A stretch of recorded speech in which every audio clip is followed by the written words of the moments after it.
Good morning, good evening, good to who needs it. Hi.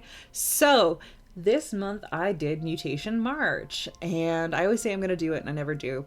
Um but one of the problems I had is I didn't know what I would talk about if I did a video. I wanted to do a video for Mutation March of some of the initial drawings. If you want to see the full drawings and see them posted when they're done, they are up on my Instagram at danymadethis. But I set some rules for myself because I wasn't gonna go crazy because I've been doing a lot of paintings lately, and I wanted this to just be really simple stuff. So these are sketches that took me under an hour, and within that hour was any kind of coloring or art I did. Additional to that, they're just marker and pencil, and here we go. So as I've been talking, they've already been playing in the background. Um, I'm going to talk about Rudyard Clip, Rudyard Kipling, Rudyard Kipling. I can't say the man's name. But I did. I read the Jungle Book and the first collection of stories for the Jungle Book. So the first few Mowgli stories, and then also some additional stories that are included in the first Jungle Book. And I watched a documentary about Kipling's life, and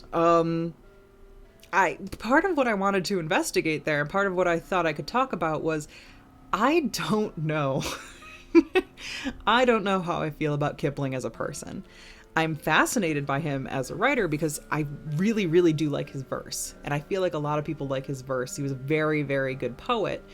Maybe a little stuffy for me as a novelist. I didn't necessarily love reading the Jungle Book, but I didn't hate it either. They're interesting stories. But I love him as a poet. I don't know if I love him as a person. And that's what I was trying to kind of investigate. And I thought Jungle Book made sense. Rudyard Kipling made sense to talk about because I'm making weird animals. And he made a lot of weird animals by creating all of these rules about animals and how they incorporate and work together as a society in the jungle, independent of human beings. And I thought that might be interesting. That might be something to kind of explore. But I don't know, and forgive me if this sounds overly naive, I don't know if Kipling was just like super, super racist or not. He was an Englishman living in India. So already right there. And what I found in watching the documentary about Kipling's life, because they had people interviewed who had, like his relatives, distant relatives who were still alive, they just talked about how the servants just loved him. And that, as a rational person, and as a person who isn't preposterously old in English, I don't know about that. But Kipling was born in Bombay, and he loved India, and he preferred to live in India. And when he was a little bit older, I think he was around 7, I could double check that.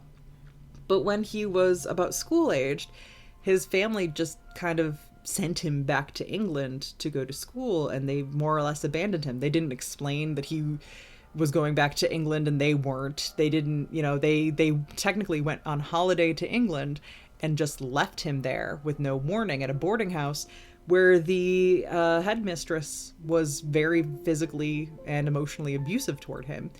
And he just desperately wanted to get back to India. It was his happy place. It was his safe place. And the way that much of his life kind of ebbed and flowed, he would have these safe places and then they would be ripped out from under him. So Kipling is a sympathetic figure in that sense, and it makes perfect sense why he so loved India and why he desperately wanted to get back to India and romanticized India. But at the end of the day, he's still an English guy. And at the end of the day, he is the person who wrote The White Man's Burden, which is a poem that I'm sure has more verse to it than what I'm familiar with, but I memorized it in 7th grade because, once again, I am that guy. So, take up the white man's burden, send forth the best ye breed, go bind your sons exiled to serve your captives' need, to want and heavy harvest, unfluttered folk and wild, your new-caught sullen children, if half devil and half child. And if I remember correctly, The White Man's Burden as a poem was written about war in the Philippines, And he had no problem being super racist about that, pretty openly. So it's a real weird one. He was definitely an imperialist. He was definitely not a cool guy in that sense.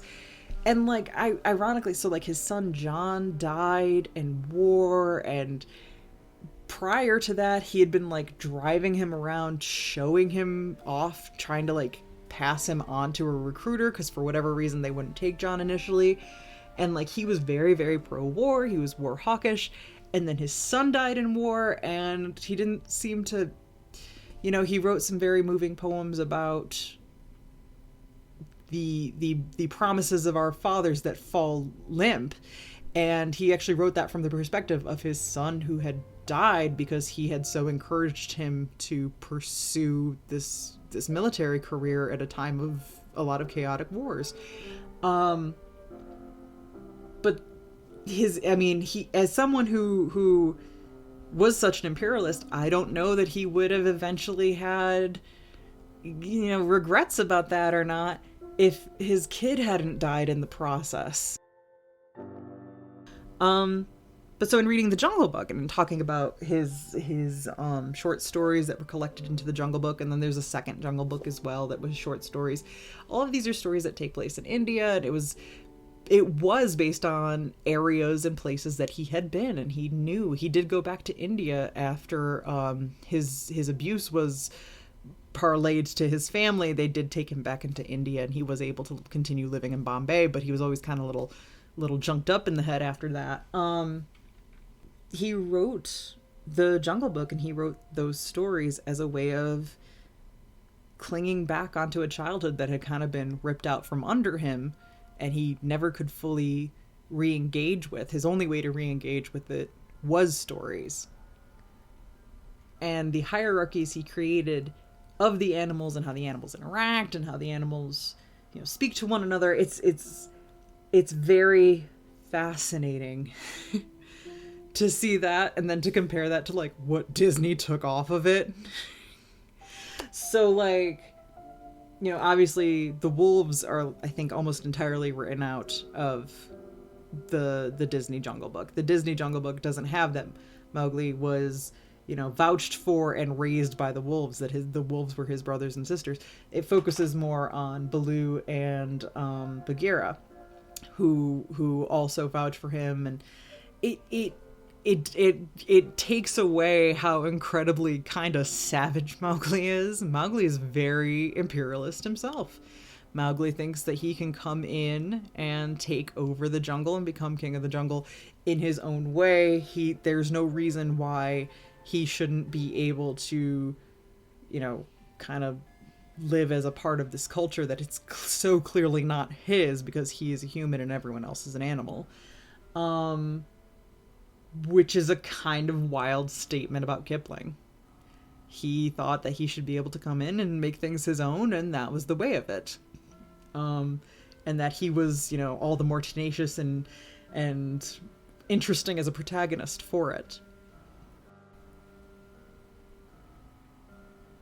It's not as fun. It's not as fun as I hoped this audio would be.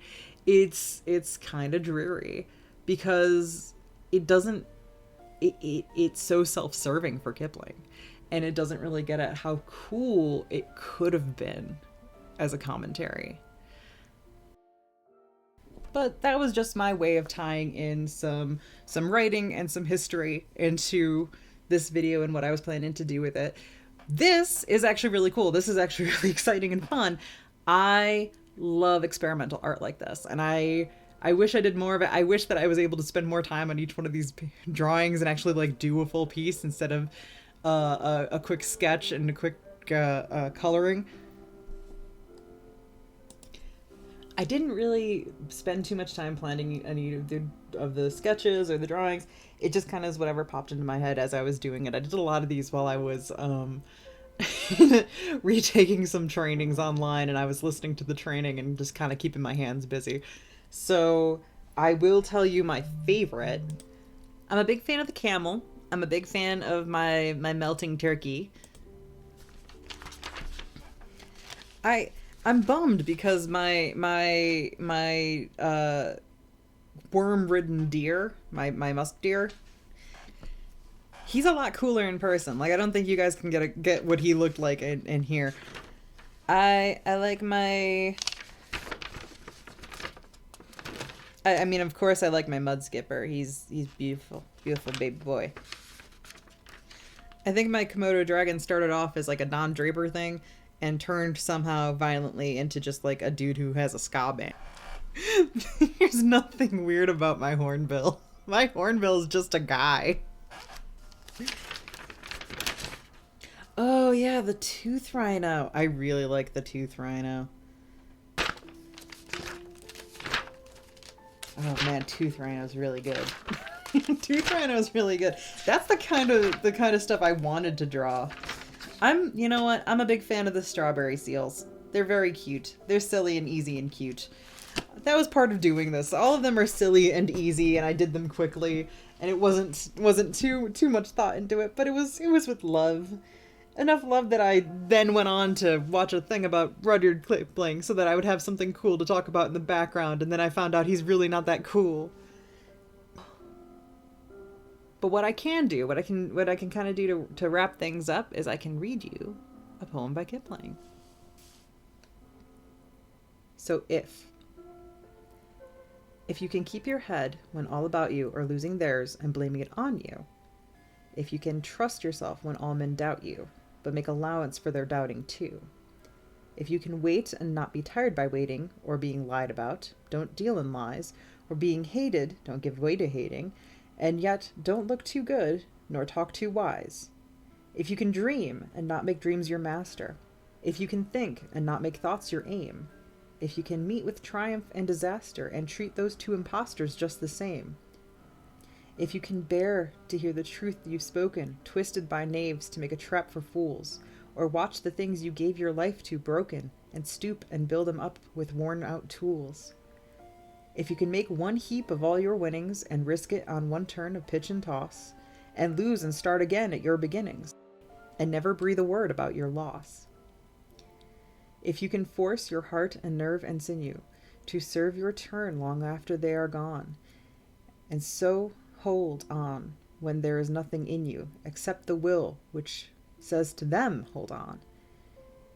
If you can talk with crowds and keep your virtue, or walk with kings, nor lose the common touch. If neither foes nor loving friends can hurt you, if all men count with you but none too much, if you can fill the unforgiving minute with 60 seconds worth of distance run, yours is the earth and everything that's in it. And, which is more, you'll be a man, my son.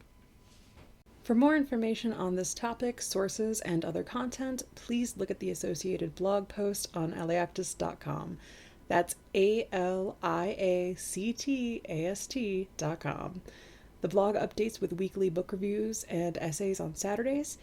If you liked this, like it and share whatever you feel you gotta do. There are monthly video essays the last week of every month and a plethora of random shit in between. Thank you so much for listening.